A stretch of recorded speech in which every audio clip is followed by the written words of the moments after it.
여러분, 혹시 마하 3이라는 속도가 어느 정도인지 상상이 가시나요? 소리가 1초에 가는 거리의 3배, 그러니까 눈 깜짝할 사이에 무려 1km를 날아가는 엄청난 속도입니다.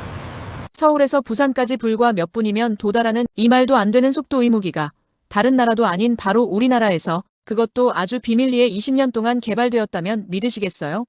오늘 들려드릴 이야기는 단순한 무기 이야기가 아닙니다. 1990년대 러시아에 돈을 빌려주고 현금 대신 받아와야 했던 고철 덩어리들 속에서 찾아낸 보물에 관한 이야기이자 세계 방산 시장의 판도를 뒤집고 있는 대한민국의 히든카드에 대한 이야기입니다. 전 세계가 주목하고 있지만 우리는 잘 몰랐던 한국형 초음속 순항미사일, 일명 해성5의 비밀을 지금부터 아주 쉽고 재미있게 이야기해 드릴게요. 여러분, 바다는 고요해 보이지만 그 물밑에서는 정말 치열한 싸움이 벌어지고 있습니다. 지금까지 전 세계 바다를 지배해온 건 미국이나 러시아 같은 강대국들이었죠. 그런데 최근 이 판도에 균열을 내는 새로운 주인공이 등장했습니다. 바로 대한민국입니다. 우리에게는 이미 해성1이라는 훌륭한 미사일이 있었지만 속도가 조금 느린 게 아쉬웠거든요.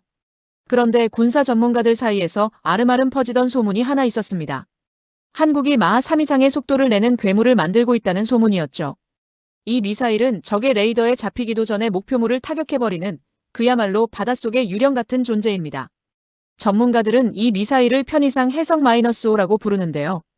단순히 기존 무기를 개량한 수준이 아닙니다.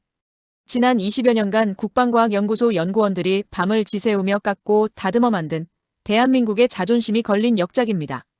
이 이야기의 시작은 1990년대로 거슬러 올라갑니다. 당시 소련이 무너지고 러시아가 탄생하던 혼란스러운 시기였죠. 러시아는 한국에 빌려간 수십억 달러의 빚이 있었는데 경제가 너무 어려워 돈으로 갚을 상황이 아니었습니다. 그래서 제안한 것이 바로 무기로 빚을 갚는 것, 역사적인 불곰 사업의 시작이었습니다. 그때 우리 땅에 들어온 게 T-86 탱크나 헬기 같은 것들이었죠. 그런데 진짜 보물은 겉으로 보이는 탱크가 아니었습니다. 우리 엔지니어들은 러시아의 미사일 기술을 어깨너머로 볼 기회를 얻게 됩니다.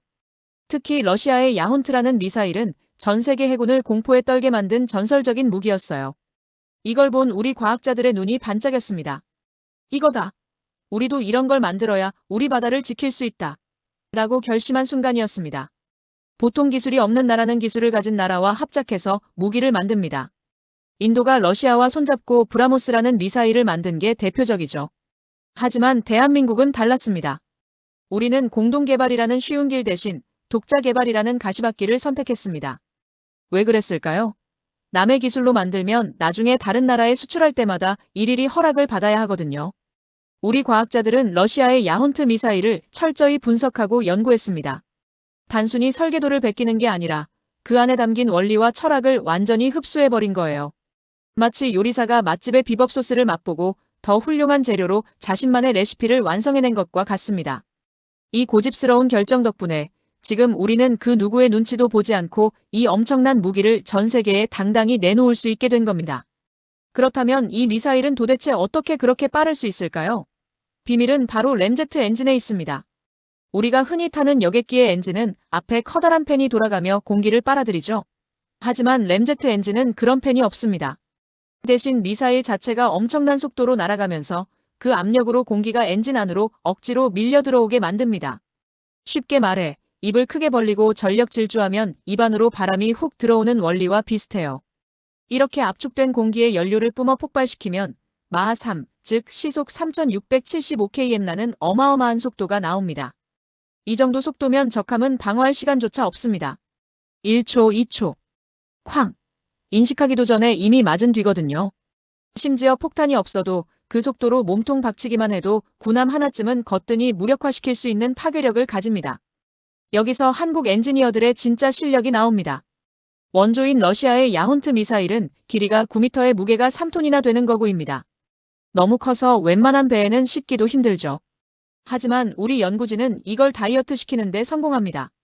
길이는 6.6m로 줄이고 무게는 절반인 1.5톤으로 뚝 떨어뜨렸어요. 그런데 놀라운 건 덩치는 작아졌는데 성능은 더 좋아졌다는 겁니다. 사거리가 무려 600km에 달하거든요. 어떻게 가능했을까요? 바로 우리가 세계 최고 수준인 반도체와 전자기술, 그리고 최첨단 소재 기술을 접목했기 때문입니다. 덩치를 줄인 게 왜 중요하냐고요? 작아야 잠수함에 쏙 들어가기 때문입니다. 이 기술 혁신 덕분에 우리는 잠수함에서 수직으로 발사할 수 있는 초음속 미사일을 갖게 된 겁니다. 뚱뚱한 브라운관 TV를 얇고 선명한 LED TV로 바꾼 것과 같은 혁명이죠. 자, 이제 이 미사일이 왜 돈이 되는지 알아볼까요? 지금 폴란드와 캐나다는 새로운 잠수함을 사려고 혈안이 되어 있습니다. 수십조 원이 오가는 거대한 시장이죠. 경쟁자인 독일의 잠수함도 물론 훌륭합니다. 하지만 독일 잠수함은 주로 어뢰를 쏘는데 특화되어 있어요. 반면 우리가 내세우는 도산 안창호급 잠수함은 등 쪽에 미사일을 쏘는 수직 발사관을 가지고 있습니다. 이게 무슨 차이냐고요?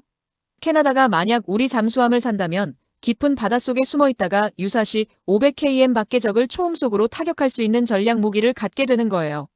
단순히 배를 지키는 게 아니라 전쟁의 판도를 바꿀 수 있는 힘을 사는 거죠. 이 해성-5 미사일은 한국 잠수함을 사면 따라오는 최고의 사은품이자 경쟁국을 압도하는 결정적인 한방이 되고 있습니다. 이 기술의 진화는 여기서 멈추지 않습니다. 바다에서 쏘는 게 가능하다면 하늘에서는 어떨까요?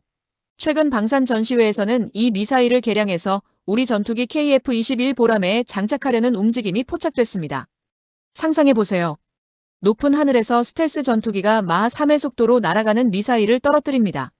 적의 방공망이 닿지 않는 아주 먼 거리에서 안전하게 핵심 시설을 정밀 타격하는 거죠. 이걸 군사용어로 킬체인의 완성이라고 합니다. 적의 미사일 발사대가 움직이는 게 보이면 우리가 먼저 쏴서 막아버릴 수 있는 확실한 수단이 생기는 겁니다. 바다의 잠수함과 하늘의 전투기가 똑같은 초음속 미사일로 무장한다는 것, 적에게는 그야말로 악몽과도 같은 시나리오겠죠. 우리는 오랫동안 다른 나라가 만든 무기를 비싼 돈 주고 사와야만 했습니다. 제발 팔아달라고 부탁해야 했죠. 하지만 해성호의 등장은 이제 시대가 바뀌었음을 선언하는 것과 같습니다. 러시아의 기술을 받아들였지만 그것을 100% 우리 기술로 소화해서 더 뛰어나고 강력한 무기로 재탄생시켰습니다. 이제는 세계 각국이 우리에게 그 미사일 좀 팔 수 있느냐고 물어보고 있어요.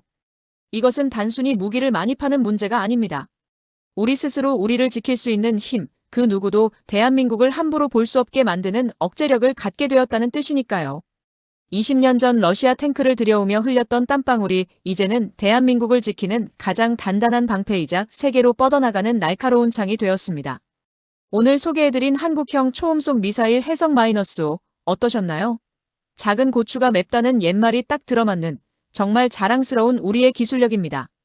지금 이 순간에도 동해 깊은 바닷속 혹은 연구소의 불 켜진 창가에서 대한민국의 평화를 위해 애쓰고 계신 분들이 있다는 사실을 잊지 말아야겠습니다.